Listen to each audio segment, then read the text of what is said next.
Understanding functions in programming. We call code designed to perform a specific task. They can be defined once and called multiple times throughout a program. Functions usually take input, process it, and return a result. In many languages like Python or JavaScript, functions can exist independently outside of any class or object. Their main purpose is to promote code reuse and modularity. What are methods? A method is similar to a function, but it is always associated with an object or a class.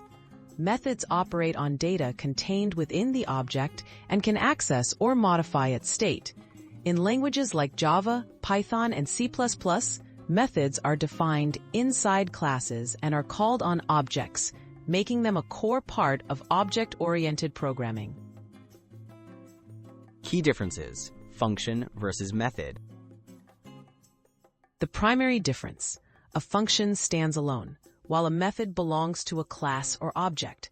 Methods require an instance to be called, except for static methods, which relate to the class itself. Functions operate independently, whereas methods usually work on the data within their object or class. This distinction affects how code is structured and organized.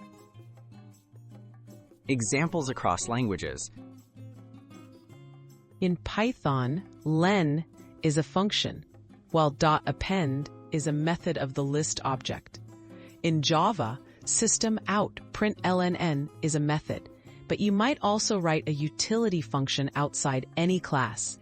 In JavaScript, functions can stand alone or be methods when defined inside objects. These examples show how the distinction applies across languages. Why the difference matters. Understanding the difference helps you choose the right approach for your code. Use functions for reusable actions that don't depend on object state. Use methods when you need to operate on data specific to objects or classes.